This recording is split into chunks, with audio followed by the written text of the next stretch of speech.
তো গাইস আমাদের এই গ্রাইনেরটা বানানোর জন্য লাগবে দুটি সালাইয়ের বক্স এবং তার কাঠিগুলো। প্রথমে আমাদের বক্স এবং একটি আগরবাতি, এগুলো এই ৩ টা জিনিসই লাগবে।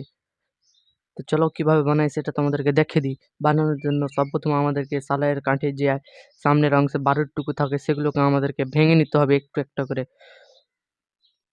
এভাবে প্রত্যেকটাকে আমাদেরকে ভেঙে নিতে হবে। তো গাইস দেখতে পাচ্ছ আমরা কিভাবে ভাঙছি। এভাবেই তোমাদেরকে ভেঙে নিতে হবে এগুলোকে। তো গাইস আমাদের এগুলো ভাঙা হয়ে গেছে। এবার আমরা আগরবাতিটাও এখানে ভেঙে দেব। দেখতে পাচ্ছ গাইস আমরা কিভাবে এখানে আগরবাতিটাও ভেঙে দিয়েছি। এরকম করে তোমাদেরকেও ভেঙে দিতে হবে। তারপরে আমাদের লাগবে যেই সালাইয়ের বক্সটি ছিল তার সাইডের অংশগুলো, সেটাকে আমরা একদম বরাবর পরিমাণ মতো কেটে নেব। সেটা দেখতে পাচ্ছ আমাদের কাটা হয়ে গেছে। এটাকে এবার রেখে দেবো সাইডে। তারপরে আমরা এখানে একটি নিচে আরও ফুটো করে দেব। এরকমভাবে তোমাদেরকে একটি ফুটো করে দিতে হবে।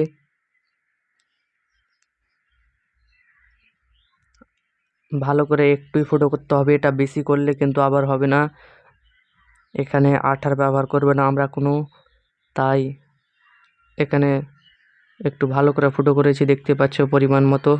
তারপর আমাদেরকে যে সাইডের মাংসটুকু কেটে রেখেছিলাম ওটাকে একটি সালের কাঠির সাথে জড়িয়ে নিতে হবে। এভাবে গোল করে জড়িয়ে নেওয়ার পর দেখতে পাচ্ছ কীভাবে আমরা জোড়ালাম। এটা জোড়া হয়ে গেছে। এটা জড়িয়ে নেওয়ার পর এখানে যে ফুটোটা করেছিলাম সেখানে এটা লাগিয়ে দেব। দেখতে পাচ্ছ আমরা কিভাবে লাগালাম, তোমাদেরকেও এরকম করে লাগাতে হবে। তো গাইস দেখছো এটা আমাদের লাগানো কমপ্লিট। তো গাইস অলরেডি আমাদের এটা গ্রানাইটটা তৈরি হয়ে গেছে। তারপরে দেখি, চলো আমরা দেখি এটার ধোঁয়াটা কেমন হয়। তো এবার তোমরা প্রথমে গ্রানাইটটা ভালো করে দেখে নাও কেমন হয়েছে, সেটা ভিডিওটা লাইক শেয়ার করে পাশে থাকো।